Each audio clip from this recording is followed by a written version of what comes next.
തിരുവചനം തിരുവചനം.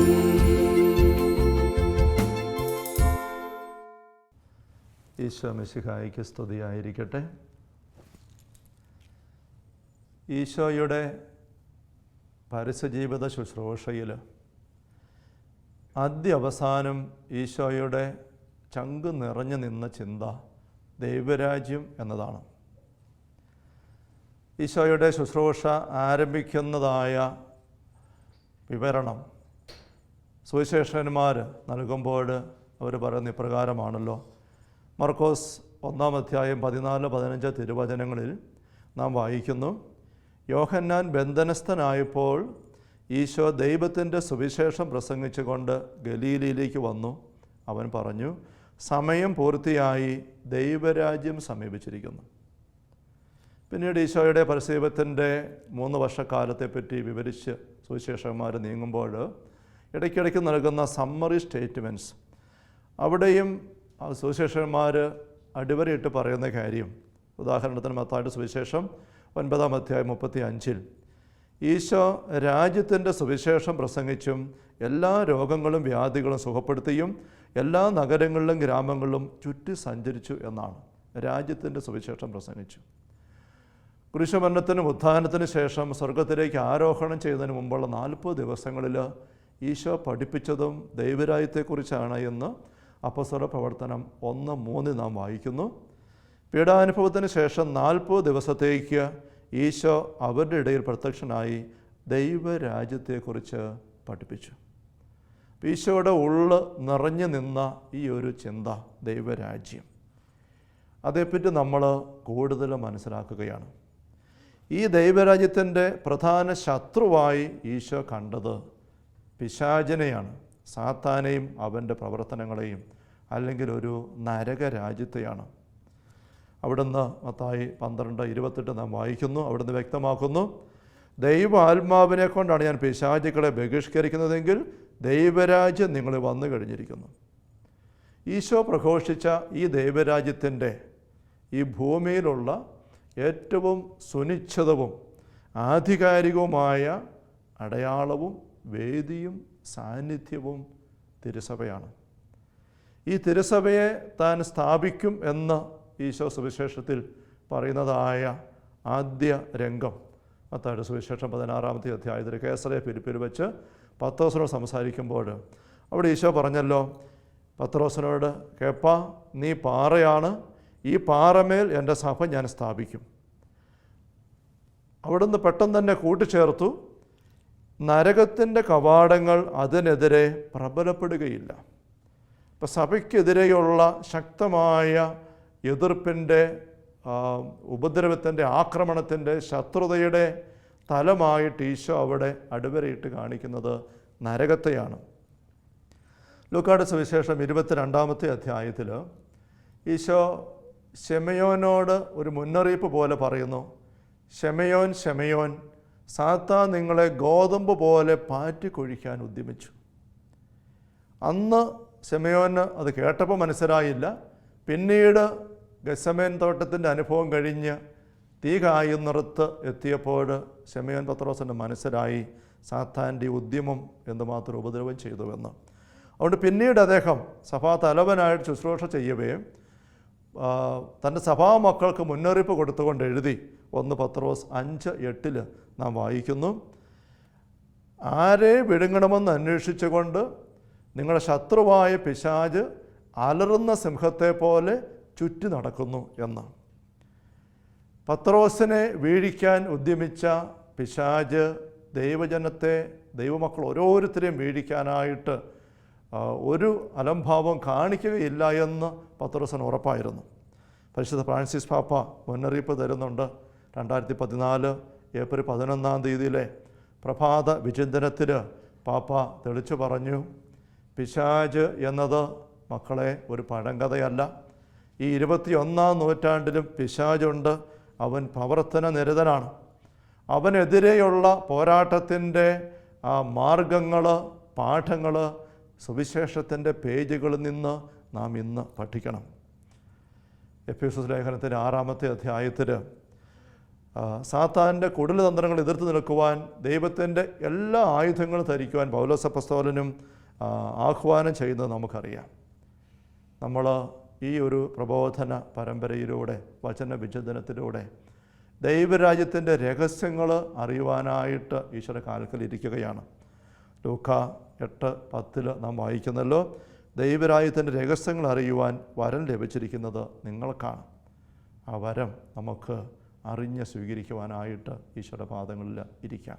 ദൈവരാജ്യത്തിൻ്റെ രഹസ്യങ്ങളിലൂടെ നമ്മൾ കടന്നു പോകുമ്പോൾ ദൈവത്തോട് അനുഭവപ്പെടുന്ന അല്ലെ വിശുദ്ധമായ കാര്യങ്ങളോട്, ദൈവികമായ കാര്യങ്ങൾ അനുഭവപ്പെടുന്ന അകൽച്ച നാരകീയമായ അവസ്ഥയുടെ ഒരു അടയാളമാണ് എന്ന് നമ്മൾ കഴിഞ്ഞ സെഷനിൽ കാണുകയുണ്ടായി. പ്രാർത്ഥിക്കാനായിട്ട് തലയിൽ കൈവെക്കുമ്പോൾ വയലൻ്റായി തല കുടഞ്ഞ് പ്രതികരിക്കുന്നത് അതിൻ്റെ അടയാളമാണ് എന്ന് നമ്മൾ ശ്രദ്ധിക്കുകയുണ്ടായി. ദൈവത്തിൻ്റെ ആത്മാവ് നയിക്കാൻ സമ്മതിക്കാതെ മാറി നിൽക്കുക നമ്മൾ സൂചിപ്പിച്ചു. ദേവാലയത്തിലേക്ക് വരുമ്പോൾ തടസ്സം, പ്രാർത്ഥിക്കാൻ തോന്നുന്നില്ല, വചനമെടുക്കുമ്പോൾ വായിക്കാൻ തോന്നുന്നില്ല, ആരാധനയ്ക്ക് ഇരിക്കാൻ പറ്റുന്നില്ല, വീട്ടിൽ കുരിശ് വരയ്ക്കാനിരിക്കുമ്പോൾ വായിക്കോട്ടായി മടുപ്പുമായിട്ട് വരുന്നു. ഇതെല്ലാം നമ്മുടെ ഉള്ളിൽ നാരകീയമായ സ്വാധീനങ്ങൾ കയറി കിടക്കുന്നുണ്ടായിരിക്കും എന്നതിൻ്റെ ചില സൂചനകളാണ്. പത്രോസ് ഈശോയെ തടസ്സപ്പെടുത്തിക്കൊണ്ട് മാനുഷികമായ ചിന്ത പങ്കുവെക്കുമ്പോൾ ഈശോ സാത്താനെ എന്ന് വിളിച്ച് ആ പത്രോസ് നാരകാവസ്ഥയിലേക്ക് ഊർന്നു പോകുന്നതിനെ ചൂണ്ടിക്കാണിച്ച് തിരുത്തുന്ന സംഭവമൊക്കെ നമ്മൾ നിരീക്ഷിക്കുകയുണ്ടായി. ദൈവത്തോടുള്ള അകൽച്ച മാത്രമല്ല, പരസ്പര ബന്ധങ്ങളിലെ അകൽച്ചയും ഒരു നരകരാജ്യത്തിൻ്റെ സൂചനകളാണ്. ഏതാനും വർഷം മുമ്പ് നമ്മുടെ സ്നേഹബഹുമാനപ്പെട്ട വട്ടായിരച്ചൻ നടത്തുന്ന വൈദികർക്കുള്ള ധ്യാനത്തെ സംബന്ധിക്കാനായിട്ട് അട്ടപ്പാടിയിൽ ചെന്നപ്പോൾ അച്ഛൻ്റെ അധരങ്ങളിൽ നിന്ന് വന്ന ഒരു കമൻറ്റ് എന്നെ ഒരുപാട് സ്പർശിക്കുകയുണ്ടായി. ധ്യാനം കഴിഞ്ഞ് പിരിയാനുള്ള സമയമായി. അച്ഛൻ എല്ലാവരുടെയും യാത്ര പറഞ്ഞ് നിൽക്കുമ്പോൾ അച്ഛൻ്റെ അടുത്ത് ചെന്ന് ഞാൻ സ്വയം പരിചയപ്പെടുത്തി. ആദ്യമായിട്ട് അച്ഛൻ്റെ അടുത്ത് അന്ന് ആണ് ഇടപെട്ടത്. യാത്ര പറഞ്ഞ് പിരിയുമ്പോൾ എൻ്റെ കണ്ണുകളിലേക്ക് നോക്കിയിട്ട് അച്ഛൻ പറഞ്ഞു, എനിക്ക് അച്ഛനോട് നല്ല സാഹോദര്യം തോന്നുന്നു. ആദ്യമായിട്ട് അങ്ങനെ ഒരു കമൻറ്റ് ഞാൻ കേൾക്കുക. അച്ഛൻ്റെ കയ്യെ പിടിച്ച് ആ കണ്ണുകളിലേക്ക്, നല്ല വിടർന്ന് പുഞ്ചിരിച്ചുള്ള കണ്ണുകളിലേക്ക് നോക്കിയിട്ട് ഞാനും പറഞ്ഞു, എനിക്ക് അച്ഛനോടും നല്ല സാഹോദര്യം തോന്നുന്നു. അത് കഴിഞ്ഞ് പിന്നെ ഞാൻ അതേപ്പറ്റി ചിന്തിച്ചു, എന്താണ് അങ്ങനെ ഒരു പറച്ചിലിന് അച്ഛനെ പ്രേരിപ്പിച്ചത്? ഒന്ന്, അങ്ങനത്തെ ഒരു ആത്മീയ അനുഭവത്തെ തിരിച്ചറിയാനായിട്ട് അച്ഛന് സാധിച്ചു. അത് കൃത്യമായിട്ട് തിരിച്ചറിഞ്ഞു, അത് പങ്കുവെക്കുകയും ചെയ്തു. കേസറിയ ഫിലിപ്പിയിൽ വെച്ച് പത്രോസ് ഈശോയെ തടസ്സപ്പെടുത്തിക്കൊണ്ട് പറഞ്ഞപ്പോൾ ഈശോയ്ക്ക് അവിടെ പത്രോസിനോട് സാഹോദര്യം തോന്നിയില്ല. സ്നേഹത്തിൻ്റെ വാക്കുകളാണ് പത്രോസ് പറഞ്ഞത്, പക്ഷേ അവിടെ സാഹോദര്യം തോന്നിയില്ല, അകൽച്ചയാണ് അനുഭവപ്പെട്ടത്. ഫിലിപ്പിയ എന്ന സ്ഥലത്ത് സുവിശേഷം പ്രസംഗിച്ചുകൊണ്ട് അപ്പസ്തോലന്മാർ എത്തുമ്പോൾ പൗലോസ് അപ്പസ്തോലൻ ആദ്യമായിട്ട് എത്തുന്ന രംഗം നമ്മൾ അപ്പസ്തോല പ്രവർത്തനം 16 വായിക്കുന്നുണ്ട്. അവിടെ 16 മുതലുള്ള തിരുവചനങ്ങളിൽ പ്രാർത്ഥനാ കേന്ദ്രത്തിലേക്ക് ഞങ്ങൾ പോകുമ്പോൾ ഭാവി ഫലം പ്രവചിക്കുന്ന ആത്മാവ് ബാധിച്ച ഒരു അടിമ പെൺകുട്ടിയെ കണ്ടു എന്ന് പറഞ്ഞുകൊണ്ട് ഉള്ള വിവരണം നമുക്കറിയാം. ഭാവി പ്രവചനം വഴി അവൾ തൻ്റെ യജമാനന്മാർക്ക് വളരെ ആദായമുണ്ടാക്കിയിരുന്നു. അവൾ പൗലോസിൻ്റെയും ഞങ്ങളുടെയും പിറകെ വന്ന് വിളിച്ചു പറഞ്ഞു, ഈ മനുഷ്യർ അത്യുന്നതനായ ദൈവത്തിൻ്റെ ദാസരാണ്, അവർ നിങ്ങളുടെ രക്ഷയുടെ മാർഗം പ്രഘോഷിക്കുന്നു. പല ദിവസങ്ങൾ അവൾ ഇപ്രകാരം ചെയ്തു. പൗലോസിനെ അത് അസഹ്യപ്പെടുത്തി. പൗലോസിന് അസഹ്യത ഉണ്ടാവുകയാണ് അവളുടെ സാന്നിധ്യത്തിൽ, അകൽച്ച. അവളോട് ആ കണ്ണുകളിലേക്ക് നോക്കി സംസാരിച്ച് നിൽക്കാൻ പൗലോസിന് സാധിക്കുന്നില്ല. എന്താണ് കാരണം? പൗലോസിലുള്ളത് ദൈവത്തിൻ്റെ ആത്മാവാണ്, അവളിലുള്ളത് പൈശാചിക അരൂപിയാണ്. ദൈവത്തിൻ്റെ ആത്മാവിനും പൈശാചിക അരൂപിക്കും തമ്മിൽ പൊതുവായിട്ടൊന്നുമില്ല. അതിൻ്റെ അസ്വസ്ഥത അനുഭവപ്പെടുകയാണ്. അപ്പോൾ പൗലോസിന് ആ സഹോദരിയെ സാഹോദര്യത്തോടെ അടുത്തു നിർത്താനായിട്ട് പറ്റുന്നില്ല. കാരണം അവളെ ഭരിക്കുന്ന അരൂപി പൈശാചിക അരൂപിയാണ്. പൈശാചിക അരൂപി ഒരു വ്യക്തിയെ നയിക്കുമ്പോൾ ആ വ്യക്തിക്ക് മറ്റുള്ളവരോട് അകൽച്ച അനുഭവപ്പെടും. പരിശുദ്ധ അരൂപിയിൽ നയിക്കപ്പെടുന്ന വ്യക്തികൾക്ക് പൈശാചിക അരൂപിയിൽ നീങ്ങുന്ന വ്യക്തികളോട് ഉള്ളിൽ സാഹോദര്യം പറ്റാതെ വരും. മർക്കോസിൻ്റെ സുവിശേഷത്തിൽ 1-ാമത്തെ അധ്യായത്തിൽ 21 മുതലുള്ള തിരുവചനങ്ങളിൽ നമ്മളിപ്രകാരം വായിക്കുന്നല്ലോ. അവർ കഫർനാമിലെത്തി. സാബത്ത് ദിവസം അവൻ സിനഗോഗിൽ പ്രവേശിച്ച് പഠിപ്പിച്ചു. അവൻ്റെ പ്രബോധനത്തിൽ അവർ വിസ്മയഭരിതരായി. കാരണം നിയമജ്ഞരെ പോലെയല്ല, അധികാരമുള്ളവനെ പോലെയാണ് അവൻ പഠിപ്പിച്ചിരുന്നത്. അശുദ്ധാത്മാവ് ബാധിച്ച ഒരുവൻ അവിടെ ഉണ്ടായിരുന്നു. അവൻ അലറി, നസ്രായനായ യേശുവേ, നീ എന്തിന് ഞങ്ങളുടെ കാര്യത്തിൽ ഇടപെടുന്നു? ഞങ്ങളെ നശിപ്പിക്കാനാണ് നീ വന്നിരിക്കുന്നത്. നീ ആരാണെന്ന് എനിക്കറിയാം, ദൈവത്തിൻ്റെ പരിശുദ്ധൻ. ഈ വ്യക്തിക്ക് അലറാതിരിക്കാൻ പറ്റുന്നില്ല. ഈശോയെ കാണുമ്പോൾ അകൽച്ച അനുഭവപ്പെടുകയാണ്. ആ അകൽച്ച, അസ്വസ്ഥ അവൻ അലറി വിളിക്കുക വഴിയായിട്ട് പ്രകടിപ്പിക്കുകയാണ്. കാരണം എന്താണ്? ഈശോയിലുള്ള അഭിഷേകം പരിശുദ്ധാത്മാവിൻ്റെതാണ്. ഈ വ്യക്തിയിലുള്ള സാന്നിധ്യം പൈശാചിക അരൂപിയുടേതാണ്. അത്രയും നേരം ആ അരൂപി ഈശോയുടെ സാന്നിധ്യവും പ്രബോധന ശബ്ദവും സഹിച്ച് പിടിച്ച് ഇരിക്കുകയായിരുന്നു. ഇപ്പോഴിതാ പൊട്ടിത്തെറിക്കുകയാണ്, അലറി വിളിക്കുകയാണ്. വിശുദ്ധ ഗ്രന്ഥത്തിൽ നമ്മൾ കാണുന്ന ഏറ്റവും വളരെ കടുകട്ടിയായ പൈശാചിക ആവാസത്തിൻ്റെ വ്യക്തിയാണല്ലോ ലഗിയോൻ ആവസിച്ചിരുന്ന മനുഷ്യൻ. ലൂക്കായുടെ സുവിശേഷത്തിൽ 8-ാമത്തെ അധ്യായത്തിൽ ഗെരസേൻ്റെ നാട്ടിൽ ഈശോ എത്തുമ്പോൾ ആ വ്യക്തിയെ കണ്ടുമുട്ടുന്ന രംഗം നമ്മൾ വായിക്കുന്നുണ്ട്. ലൂക്ക 8:27 മുതൽ തിരുവചനം 26 മുതൽ തിരുവചനങ്ങളിൽ ആ മനുഷ്യനെപ്പറ്റി പറഞ്ഞിരിക്കുന്ന ഒരു കാര്യം ഇങ്ങനെയാണ്. 27-ാം വാക്യത്തിൻ്റെ അവസാനം, വീട്ടിലല്ല ശവക്കല്ലറകളിലാണ് അവൻ കഴിഞ്ഞുകൂടിയിരുന്നത്. എന്ന് വെച്ചാൽ അവനൊരു വീടുണ്ടായിരുന്നു, അവന് വീട്ടുകാരുണ്ടായിരുന്നു. ഒരുപക്ഷെ അവന് പപ്പായും മമ്മിയും ചായനും അമ്മയുണ്ട്, ഒരുപക്ഷെ ഒരു ഭാര്യ ഉണ്ടായിരുന്നു, ഒരുപക്ഷെ കുഞ്ഞുങ്ങളുണ്ടായിരുന്നിരിക്കാം, കൂടപ്പുറപ്പുകളുണ്ടായിരുന്നിരിക്കാം. അങ്ങനെ വീട് അവനുണ്ട്, സ്വന്തക്കാരുണ്ട്. പക്ഷെ അവന് വീട്ടിൽ താമസിക്കത്തില്ല, സ്വന്തക്കാരോടെ ആയിരിക്കാൻ പറ്റുന്നില്ല. അവൻ വീട് വിട്ട് നാട് വിട്ട് മലഞ്ചെരുവിൽ ഒറ്റയ്ക്ക് വിജനപ്രദേശങ്ങളിൽ താമസിക്കുന്നു, ശവക്കല്ലറകളിൽ കഴിയുന്നു. കാരണം അവനെ നയിക്കുന്നത് പൈശാചിക അരൂപിയാണ്. അവനായിരിക്കുന്നത് ഒരു നരകരാജ്യ അനുഭവത്തിലാണ്. അതുകൊണ്ട് വീട്ടുകാരോട് അവന് അടുപ്പമില്ല. ഈശോ അവനെ കണ്ടുമുട്ടുന്നു, സൗഖ്യപ്പെടുത്തുന്നു. അത് കഴിയുമ്പോൾ നമ്മൾ ആ വിവരണത്തിൽ മുന്നോട്ട് വായിച്ചു വരുമ്പോൾ കാണുകയാണ്. ലൂക്ക 8:35 തിരുവചനം, അവൻ സൗഖ്യം പ്രാപിച്ചു. പിശാചബാധയിൽ നിന്നും വിമോചിതനായ മനുഷ്യൻ വസ്ത്രം ധരിച്ച് സുബോധത്തോടെ ഈശോയുടെ കാൽക്കൽ ഇരിക്കുന്നത് കണ്ട് ആൾക്കാർക്ക് ഭയമായി എന്ന് പറയുകയാണ്. അവൻ ഈശോയുടെ കാൽക്കൽ ഇരിക്കുകയാണ്. അപ്പോസ്തലന്മാരെ തിരഞ്ഞെടുക്കുന്ന രംഗം മർക്കോസ് 3:14-15 വാക്യങ്ങൾ നമ്മൾ വായിക്കുമ്പം പറയുന്നൊരു പ്രത്യേക കമൻ്റ് ഇങ്ങനെയാണല്ലോ, തന്നോട് കൂടെ ആയിരിക്കാൻ അപ്പോസ്തലന്മാരെ വിളിച്ചു. ഈശോയുടെ കൂടെ ആയിരിക്കുക. ഇവിടെ അപ്പോസ്തലന്മാരെ ഈശോ കൂടെ ഇരുത്തി. അവരിൽ ഈശോ സ്നേഹിച്ച ശിഷ്യനായ യോഹന്നാനെ ചങ്കത്തോട് ചേർത്തിരുത്തി. ആ ഒരവസ്ഥയിലേക്ക് ഈ പിശാചബാധയിലിപ്പോൾ കടന്നു വന്നിരിക്കുകയാണ്. ഈശോയുടെ കാൽക്കൽ ഇരിക്കുകയാണ്, ചേർന്നിരിക്കുകയാണ്. അവനൊരു അസ്വസ്ഥതയില്ല. ഒരുപക്ഷെ നാളുകളോ മാസങ്ങളോ വർഷങ്ങളോ കൂടി ആയിരിക്കാം ആദ്യമായിട്ട് അവൻ ഏതെങ്കിലും ഒരു മനുഷ്യൻ്റെ സാമീപ്യം ഇങ്ങനെ ആസ്വദിക്കുന്നത്. അനേക നാളുകളായി ആ മനുഷ്യൻ ആരുടെയും സാമീപ്യം അനുഭവിച്ചിട്ടില്ല. ആരെങ്കിലും അവൻ്റെ അടുത്ത് വരാൻ അവൻ സമ്മതിച്ചിട്ടുമില്ല. ഇതേ സംഭവ വിവരണം മത്തായി സുവിശേഷം നൽകുമ്പോൾ അദ്ദേഹം പറയുന്നുണ്ട്, ആ വഴി നടക്കുവാൻ ആരെയും ഈ പിശാചബാധിതൻ അനുവദിച്ചിരുന്നില്ല. അത്രയ്ക്ക് അപകടകാരിയായിരുന്നു. ആ മനുഷ്യനാണ് ഇവിടെ പൈശാചികമായ അരൂപികളുടെ സാന്നിധ്യങ്ങൾ വിട്ടുപോയപ്പോൾ, സ്വാധീനങ്ങൾ മാറിക്കഴിഞ്ഞപ്പോൾ ഈശോയുടെ കാൽക്കൽ ഇരിക്കുന്നത്. ഈശോയുടെ കാൽക്കൽ ചേർന്നിരുന്ന് ആ മുഖത്തേക്ക് നോക്കി ഒരു പുഞ്ചിരിയോടെ നാളുകളായി അവൻ്റെ ഉള്ള് വിങ്ങി പൊള്ളി ഇരുന്ന ആ ഏകാന്തതയുടെ നാരകീയ അനുഭവത്തിൻ്റെ എല്ലാ അവസ്ഥകളിൽ നിന്നും ആശ്വാസം പ്രാപിക്കുകയാണ്. ദൈവരാജ്യ അനുഭവത്തിൽ കടന്നു വന്നുകൊണ്ട്. ഈശോയോടുള്ള അടുപ്പ് മാത്രമല്ല. അപ്പോൾ ഇത് ആൾക്കാരെല്ലാം നമ്മൾ വായിക്കുകയുണ്ടായി. സംഭവിച്ചത് എന്തെന്ന് കാണാൻ ജനങ്ങൾ പുറപ്പെട്ട് ഈശോയുടെ അടുത്ത് വന്നു. ആ ഈശോയുടെ അടുത്ത് കാൽക്കലാണ് ഈ മനുഷ്യനെ ഇരിക്കുന്നത്. അനേകർ വന്ന് ചുറ്റും നിൽക്കുകയാണ്. അവർ ഈശോയെ നോക്കുന്നു. ആൾക്കാർ അത്ഭുതത്തോടെ ഭയത്തോടുകൂടെ ഈ പിശാച് ബാധ ഉണ്ടായിരുന്ന മനുഷ്യനെ നോക്കുന്നു. അവർ നോക്കുമ്പോൾ ആ മനുഷ്യൻ തിരിച്ചവരെ നോക്കുന്നു.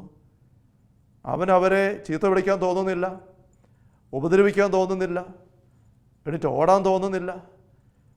അവരുടെ മുഖത്തേക്ക് നോക്കി അവന് പുഞ്ചിരിക്കാനാണ് ആഗ്രഹം വരുന്നത്. അവന് പുഞ്ചിരിക്കുന്നുണ്ട്. ആൾക്കാർക്ക് ഒരുപക്ഷെ തിരിച്ച് പുഞ്ചിരിക്കാൻ തോന്നുന്നില്ലായിരിക്കാം, പേടിച്ചിട്ട് ഉറപ്പില്ലാത്തത് കൊണ്ട്. പൈശാചികമായ ആവാസം വിട്ടുമാറിക്കഴിഞ്ഞപ്പോൾ നമുക്കിവിടെ ശ്രദ്ധിക്കാൻ സാധിക്കുന്നു, ദൈവത്തോടടുപ്പം ഈശോയുടെ കാൽക്കൽ, സഹോദരങ്ങളോടും അടുപ്പം, അകൽച്ചയില്ല. തുടർന്ന് നമ്മൾ കുറേ കൂടി ആഴപ്പെട്ട മറ്റൊക്കെ കൂടെ കാണുകയാണ്. ഈ ആൾക്കാർ ഈശ്വര പക്കലെത്തിയിട്ട് നമുക്കറിയാം അവർ ഭയന്നു. കാരണം ഈ ഒരു മനുഷ്യൻ്റെ പൈശാചിക ബാധ ഒഴിവാക്കാനായിട്ട് ഈശോ അനുവദിച്ചത് 2000-ഓളം വരുന്ന പന്നിക്കൂട്ടം കടലിൽ വീണ് നശിക്കാനാണ്. അത്രയോ വലിയൊരു നഷ്ടം. അതിൻ്റെ ഉടമസ്ഥർ വല്ലാണ്ട് ഭയന്നു. ഈ ഗുരു ഇനി ഇവിടെ തുറന്നു കഴിഞ്ഞാൽ ഇനിയും ഇതുപോലെ എന്തെങ്കിലുമൊക്കെ ഗുരു ചെയ്താൽ തങ്ങൾക്ക് എന്തുമാത്രം സാമ്പത്തികമായ നഷ്ടം വരാം, ദുരന്തമുണ്ടാവാം, ഇങ്ങനെ ചിന്തിച്ചിട്ടായിരിക്കാം അവർ ഈശോയോട് ആവശ്യപ്പെടുകയാണ് ഇവിടം വിട്ടു പോകണമെന്ന്. 37-ാം വചനം നമുക്കറിയാം. തങ്ങളെ വിട്ടു പോകണമെന്ന് ഗെരസേൻ്റെ സമീപപ്രദേശങ്ങളിലെ ജനങ്ങളെല്ലാവരും അവരോട് അപേക്ഷിച്ചു. കാരണം അവർ വളരെയേറെ ഭയന്നിരുന്നു. ഈശോ അവിടെ ഒരു മടിയും പറയുന്നില്ല. വഞ്ചിയിൽ കയറി അക്കരയ്ക്ക് എവിടുന്ന് വന്നോ അങ്ങോട്ട് തിരിച്ചു പോകാൻ ഈശോ നീങ്ങുകയാണ്. അപ്പോഴാണ് ഈ പിശാചബാധ ഒഴിഞ്ഞ ആ മനുഷ്യൻ അവൻ്റെ കൂടെ ആയിരിക്കാൻ അനുവാദം ചോദിച്ചു. 38-ാമത്തെ തിരുവചനം. ഈശോയുടെ കൂടെ ആയിരിക്കാൻ. അനേക നാളുകളായി അവൻ ആരുടെയെങ്കിലും കൂടെ ആയിരുന്നിട്ട് ആ കൂടെ ആയിരിക്കാൻ കിട്ടിയ ഒരു അനുഭവം, അവസരം, അത് നഷ്ടപ്പെട്ടു പോകാൻ അവന് മനസ്സില്ല, അവന് ഇഷ്ടമില്ല. അതുകൊണ്ട് അവൻ ഈശ്വരനെ പിന്നാലെ ചോദിക്കുകയാണ്, കർത്താവേ, ഞാനും കൂടെ നിൻ്റെ കൂടെ പോരട്ടെ. നിൻ്റെ കാൽക്കലിരുന്ന് എത്ര നാളായി ഇതുപോലെ എൻ്റെ ചങ്കിന് തണുപ്പ് കിട്ടിയിട്ട്, സ്നേഹത്തിൻ്റെ മാധുര്യം കിട്ടിയിട്ട്. ഇതെനിക്ക് നഷ്ടപ്പെടുത്താൻ ആഗ്രഹമില്ല. അത് ദൈവരാജ്യ അനുഭവമാണെന്ന് അവനൊന്നും അറിയുന്നില്ല. ഈശ്വര മറുപടി നമുക്കറിയാം. ഈശോ അവനെ കൊണ്ടുപോയില്ല. ഈശോ അവനെ തിരിച്ചയക്കുകയാണ്, തിരസ്കരിച്ച് അവൻ്റെ അഭ്യർത്ഥന. പക്ഷേ ഈശോ എന്താണ് പറയുന്നത്? 39-ാം തിരുവചനം. നീ വീട്ടിലേക്ക് തിരിച്ചു പോയി ദൈവം നിനക്ക് ചെയ്തത് എന്തെന്ന് അറിയിക്കുക. മറ്റു സുശേഷന്മാർ പറയും, നിൻ്റെ സ്വന്തക്കാരെ അറിയിക്കുക ദൈവം നിനക്ക് വേണ്ടി എന്ത് ചെയ്തെന്ന്. ഈശോ അവനെ തിരസ്കരിക്കുന്നത് അവൻ തൻ്റെ കൂടെ പോരാൻ അയോഗ്യത ഉണ്ടായിട്ടല്ല, അവൻ്റെ ഇഷ്ടമില്ലാഞ്ഞിട്ടുമല്ല, അവൻ്റെ ഉള്ളിൻ്റെ ആഗ്രഹത്തിന് നന്മ അറിയാഞ്ഞിട്ടുമല്ല. മറിച്ച് അതിനേക്കാൾ വലിയൊരു കാര്യം, ദൈവരാജ്യത്തിൻ്റെ രഹസ്യങ്ങൾ അറിയുന്ന ഈശോ മനസ്സിൽ കാണുകയാണ്. എന്താണത്? ഇവൻ ആദ്യമായിട്ട് ഉള്ളു ചേർന്ന് ജീവിക്കേണ്ടത് തൻ്റെ കുടുംബക്കാരുടെ കൂടെയാണ്, തൻ്റെ സ്വന്തക്കാരുടെ കൂടെയാണ്. അവിടെ ചേരാനായിട്ട് പറ്റുന്നില്ലാത്ത ഒരു വ്യക്തി, മനസ്സില്ലാത്ത വ്യക്തിക്ക് ദൈവത്തോട് കൂടെ ദൈവരാജ്യ അനുഭവത്തിൽ ആഴപ്പെടാൻ സാധിക്കുകയില്ല. അവന് വിടുതൽ കിട്ടുന്ന ഈശോയ്ക്ക് ഉറപ്പാണ്. ആ ഉറപ്പ് ഈശോ വേരിഫൈ ചെയ്യുകയാണ്. എന്ന് പറഞ്ഞുകൊണ്ട് നീ നിൻ്റെ വീട്ടിലേക്ക് ചെല്ല്, സ്വന്തക്കാരുടെ പക്കൽ ചെല്ല്, അപ്പായുടെ പക്കൽ, അമ്മയുടെ പക്കൽ, ഭാര്യ, കുഞ്ഞുങ്ങൾ, കൂടപ്പുറപ്പുകൾ, അവരുടെ അടുത്ത് ചെന്നേ, അവരോട് നിൻ്റെ അനുഭവം എല്ലാം പറഞ്ഞേ. ഇത് കേൾക്കുമ്പോൾ നമ്മൾ വായിക്കുകയാണ്, അവൻ പോയി ഈശോ ചെയ്ത കാര്യങ്ങൾ പട്ടണം മുഴുവൻ പ്രസിദ്ധമാക്കി. എന്നുവെച്ചാൽ വീട്ടിൽ പോയില്ലെന്നല്ല അർത്ഥം. അവൻ വീട്ടിലേക്ക് ആദ്യം പോയി, വീട്ടിൽ ചെന്ന് അവരോട് കാര്യങ്ങളെല്ലാം പറയുകയാണ്. എത്രയോ മനോഹരമാണത്. പരിശുദ്ധാത്മാവ് നമ്മളെ നയിക്കുന്ന, ഭരിക്കുന്ന അനുഭവത്തിലേക്ക് നമ്മൾ വരുമ്പോൾ നമുക്ക് അനുഭവപ്പെടുന്ന ഈ സാഹോദര്യം, അത് നമ്മുടെ ഉള്ളിൽ ഉണ്ടോയെന്ന് നമ്മൾ നിരന്തരം ചെക്ക് ചെയ്യേണ്ടതായിട്ടുണ്ട്. പന്തക്കോസ്ത തിരുനാൾ കഴിയുമ്പോൾ പരിശുദ്ധാത്മാവ് നിറഞ്ഞ വ്യക്തികൾ ഒരുമിച്ച് കൂടിയതിനെപ്പറ്റി നമ്മൾ വായിക്കുമ്പോൾ അവിടെ ആവർത്തിച്ച് പറയുന്ന ഒരു കമൻറ്റ് അവരുടെ ഐക്യമാണ്. അപ്പോസ്തല പ്രവർത്തനം 4-ാമത്തെ അധ്യായത്തിൽ 32 തിരുവചനം, വിശ്വാസികളുടെ സമൂഹം ഒരു ഹൃദയവും ഒരാത്മാവുമായിരുന്നു. ഒരു ഹൃദയവും ഒരാത്മാവുമായിരുന്നു. പന്തക്കോസ്തായെ പറ്റിയുള്ള വിവരണം വായിക്കുമ്പോൾ തന്നെ നമുക്കറിയാം, അപ്പോസ്തല പ്രവർത്തനം 2-ാമത്തെ അധ്യായത്തിൽ 5 മുതലുള്ള തിരുവചനങ്ങളിൽ അവിടെ കൂടി ജനങ്ങളെല്ലാം പരിശുദ്ധാത്മാവിൻ്റെ ആഗമനത്തിൻ്റെ കൊടുങ്കാറ്റ് അടിക്കുന്ന ഒരു സ്വരം കേട്ട് ഓടിക്കൂടി. അവർ പരസ്പരം പറയുന്നത്, ഈ സംസാരിക്കുന്നവരെല്ലാം ഗലീലക്കാരല്ലേ, നാം എല്ലാവരും താങ്കളുടെ മാതൃഭാഷ ശ്രദ്ധിക്കുന്നത് എങ്ങനെ എന്ന് പറഞ്ഞ് പർഥ്യാക്കാർ, മേദിയാക്കാർ, എലാമിയാലുള്ളവർ, മെസ്സപ്പൊട്ടേമിയ നിവാസി, അങ്ങനെ പറഞ്ഞ് എണ്ണി ഒരു 16-17 സ്ഥലങ്ങൾ സൂചിപ്പിക്കുകയാണ്. ഇത്രയും വ്യത്യസ്തമായ സ്ഥല, സാഹചര്യ, ഭാഷ പശ്ചാത്തലങ്ങളിൽ നിന്ന് വന്നിരിക്കുന്ന ആൾക്കാർ അവർ ആശ്ചര്യത്തോടെ പറയുന്നൊരു കാര്യം, നാം എല്ലാവരും ഒരേ കാര്യം ഒരേ സ്വരത്തിൽ ഒരേ ഭാഷയിൽ കേട്ട് തിരിയുന്നല്ലോ. പരസ്പര ബന്ധം ഓണാവുകയാണ്, അകൽച്ചകൾ മാറുകയാണ്. ഫിലിപ്പിയ ലേഖനത്തിൻ്റെ 2-ാമത്തെ അധ്യായത്തിൽ 1-2 തിരുവചനങ്ങളിൽ നമ്മൾ ഇപ്രകാരം വായിക്കുന്നല്ലോ, ആകയാൽ ക്രിസ്തുവിൽ എന്തെങ്കിലും ആശ്വാസമോ സ്നേഹത്തിൽ നിന്നുള്ള സാന്ത്വനമോ ആത്മാവിലുള്ള കൂട്ടായ്മയോ എന്തെങ്കിലും കാരുണ്യമോ അനുകമ്പയോ ഉണ്ടെങ്കിൽ നിങ്ങൾ ഒരേ കാര്യങ്ങൾ ചിന്തിച്ചുകൊണ്ട് ഒരേ സ്നേഹത്തിൽ വർത്തിച്ച് ഒരേ ആത്മാവും ഒരേ അഭിപ്രായവും ഉള്ളവരായി എൻ്റെ സന്തോഷം പൂർണ്ണമാക്കുവിൻ. അപ്പം ആത്മാവിലുള്ള കൂട്ടായ്മ ഉണ്ടെങ്കിൽ ഒരേ കാര്യങ്ങൾ ചിന്തിച്ച് ഒരേ അഭിപ്രായമുള്ളവരായി ഒരേ സ്നേഹത്തിൽ വർത്തിച്ച് ഒരേ ആത്മാവിൽ പങ്കുകാരായി അങ്ങനെ നിങ്ങൾ ജീവിക്കും. ഒരേ സ്നേഹവും ഒരേ ആത്മാവും ഒരേ അഭിപ്രായമുള്ളവരായി എൻ്റെ സന്തോഷം പൂർണ്ണമാക്കുവാനായിട്ട് അപ്പസ്തോലൻ ഫിലിപ്പിയിലെ സഭയിലെ വിശ്വാസികളെ ഉദ്ബോധിപ്പിക്കുകയാണ്. ദൈവത്തോടുള്ള അകൽച്ച മാത്രമല്ല, പരസ്പരമുള്ള അകൽച്ചയും നരകരാജ്യം നമ്മിലേക്ക് ഞൂഴ്ന്ന് കയറുന്നതിൻ്റെ ഒരു ഗൗരവമുള്ള അടയാളമാണ്. തമ്പുരാൻ കൂട്ടിച്ചേർത്ത് തന്നിരിക്കുന്ന വ്യക്തികളുമായി നമുക്ക് അനുഭവപ്പെടുന്ന അകൽച്ച എന്ത് കാരണത്തിൻ്റെ പേരിലായിക്കോട്ടെ, ആ അകൽച്ച പരിശുദ്ധാത്മാവ് തരുന്നതല്ല, അത് പൈശാചിക അരൂപിയുടേതാണ്. അതുകൊണ്ടാണ് ലഗ്യോൻ ബാധിച്ചവനെ ഈശോ സൗഖ്യപ്പെട്ട് കഴിഞ്ഞപ്പോൾ അത് സ്വന്തം വീട്ടിലേക്ക് അയക്കുക. നമുക്ക് നമ്മുടെ സ്വന്തക്കാരെയൊക്കെ ചേർത്ത് പിടിക്കാൻ സാധിക്കുന്നുണ്ടോ? ദൈവം നൽകിയ ജീവിത പങ്കാളി, മാതാപിതാക്കൾ, കൂടപ്പിറപ്പുകൾ, ഇവരുടെ കണ്ണുകളിലേക്ക് നോക്കാൻ സാധിക്കുന്നുണ്ടോ? ബഹുമാനപ്പെട്ട മട്ടായരച്ഛൻ എൻ്റെ കണ്ണിലേക്ക് നോക്കിയിട്ട് പറഞ്ഞു, എനിക്ക് സാഹോദര്യം അനുഭവപ്പെടുന്നു. ഇങ്ങനത്തെ ഒരു അനുഭവം നമുക്ക് മറ്റുള്ളവരുമായി ഉള്ളിൽ അനുഭവപ്പെടണം. പൈശാചികമായ അവസ്ഥയിൽ പോകുന്ന വ്യക്തികളുണ്ടായിരിക്കാം. പൗലോസ് അപ്പോസ്തലൻ ഫിലിപ്പിയർ വെച്ച ആ സഹോദരിയെ കണ്ടപ്പോൾ, പെൺകുട്ടിയെ കണ്ടപ്പോൾ അസ്വസ്ഥത അനുഭവപ്പെട്ടു, അസഹ്യത അനുഭവപ്പെട്ടു. അതൊരു ആന്തരിക അനുഭവമാണ്. അത് വെച്ച് വെറുപ്പിലേക്ക് പോകാനായിട്ടല്ല, അത് നമുക്ക് തിരിച്ചറിയാനായിട്ട് സാധിക്കണം. കഫർനാമിലെ സിനഗോഗിൽ പിശാചബാധൻ ഈശ്വര സാന്നിധ്യം വന്നപ്പോൾ അലറി വിളിച്ചു. ഒരുമിച്ചായിരിക്കാൻ പറ്റുന്നില്ല. നമ്മളുടെ പരസ്പര ബന്ധത്തിൻ്റെ തലങ്ങളെ നമുക്ക് വിവേചിച്ചറിയാനായിട്ട് സാധിക്കട്ടെ. നമുക്കൊരു നിമിഷം കണ്ണുകൾ അടയ്ക്കാം, തിരുമുമ്പിൽ നമ്മുടെ ഉള്ളങ്ങളെ തുറക്കാം. മുട്ടുകുത്താൻ പറ്റുന്നവരങ്ങനെ ചെയ്യുക, അല്ലാത്തവർ ആദരവോടെ എണീറ്റ് തമ്പുരാൻ്റെ മുമ്പിൽ നിൽക്കുക, ഉള്ളു തുറന്നായിരിക്കുക. കർത്താവായ ഈശോയെ, ദൈവരാജ്യത്തിൻ്റെ രഹസ്യങ്ങൾ ഞങ്ങൾക്കായി പങ്കുവെക്കുന്ന ഈ നിമിഷങ്ങളെ ഓർത്ത് ഞങ്ങൾ നന്ദി പറയുന്നു. പരിശുദ്ധാത്മാവ് നയിക്കുന്ന വ്യക്തികൾ കൂട്ടായ്മയിൽ ആഴപ്പെടുമെന്നും പൈശാചിക അരൂപികൾ നയിക്കുന്നിടത്ത് പരസ്പരം കൂട്ടായ്മ നഷ്ടമാകുമെന്നും അങ്ങ് ഞങ്ങൾ കാണിച്ചു തരുന്നല്ലോ. ഞങ്ങൾ നന്ദി പറയുന്നു.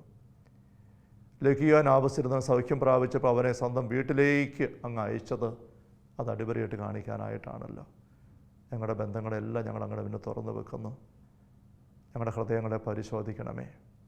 മറ്റുള്ളവരുടെ പൈശാചിക അവസ്ഥ ഞങ്ങൾക്ക് അസ്വസ്ഥയുണ്ടാക്കുമ്പോൾ അവരെ തമ്പുരാൻ്റെ പക്കലേക്ക് സ്നേഹത്തോടെ കൊണ്ടുവരാൻ, അവരിലെ തിന്മയെ പൗലോസിനെ പോലെ ശാസിച്ച് ബഹിഷ്കരിച്ചിട്ട് അവരെ രക്ഷിക്കാനുള്ള കൃപ ഞങ്ങൾക്ക് തരണമേ. ഞങ്ങൾക്ക് ആരോടെങ്കിലും അകൽച്ച ഉണ്ടാകുമ്പം ഞങ്ങളുടെ ഉള്ളിൽ പിശാച് തോണ്ടി വലിക്കാൻ നോക്കും തിരിച്ചറിഞ്ഞ് അതിനെ മാറ്റിക്കളയാനുള്ള വെളിച്ചവും ഞങ്ങൾക്ക് തരണമേ. കർത്താവായ ഈശോയെ, ക്രിസ്തു കത്തോലിക്കാ സഭയിൽ എളിയ ദാസനും കനിഞ്ഞു നൽകിയ ശുശ്രൂഷ പൗരോഗത്തിൻ്റെ അഭിഷേക അധികാരം അനുസരിച്ചും പാലാരൂപതയുടെ പാകോൺ മൗണ്ടിൻ്റെ ധ്യാന കേന്ദ്രത്തിലെ നിയമനാധികാരം അനുസരിച്ചും ഈ വചനം ശ്രദ്ധിച്ചുകൊണ്ട് നിൻ്റെ മുമ്പിലായിരുന്ന ഇപ്പോൾ ഉള്ള നിന്റെ പക്കലേക്ക് തുറന്നു വെച്ചുകൊണ്ട് നിന്റെ സ്പർശനത്തിനായിട്ട് പ്രാർത്ഥനാപൂർവ്വം എളിമയോടെ തുറവിടെ ആയിരിക്കുന്ന ഈ മക്കളുടെ മേൽ കരമുയർത്തിക്കൊണ്ട് ഈ ദാസൻ ആവശ്യപ്പെടുന്നു. സകല നാരികീയ സ്വാധീനങ്ങളും സാന്നിധ്യങ്ങളും നിയന്ത്രണങ്ങളും അങ്ങയുടെ തിരുനാമ ശക്തിയാൽ, തിരുരക്ത യോഗ്യതയാൽ, തിരുവചന കരുത്തിനാൽ ഈ മക്കളിൽ നിന്നും വിട്ടുമാറിപ്പോകട്ടെ. വലിയ സാഹോദര്യവും കൂട്ടായ്മയും ഒരേ ആത്മാവുകളുടെ ഭാഗഭാഗിത്വവും ഈ മക്കൾക്ക് ഈ നിമിഷം അങ്ങയുടെ കരുണയാൽ അനുഭവമായി തീരട്ടെ. വിശുദ്ധ അമ്മയുടെ വിമല ഹൃദയം വഴിയായിട്ട് ഞങ്ങൾ പ്രാർത്ഥന സമർപ്പിക്കുന്നു. കർത്താവ് ഈശോ മിശിഹായുടെ സമൃദ്ധമായ കൃപയും അനുഗ്രഹങ്ങളും പിതാവായ ദൈവത്തിൻ്റെ അവർണ്ണനീയമായ സ്നേഹവും പരിശുദ്ധാത്മാവായ ദൈവത്തിൻ്റെ നിരന്തരമായ സാന്നിധ്യ സഹവാസവും നാം എല്ലാവരും കൂടി ഉണ്ടായിരിക്കട്ടെ, ഇപ്പോഴും എപ്പോഴും എന്നേക്കും. ആമേൻ.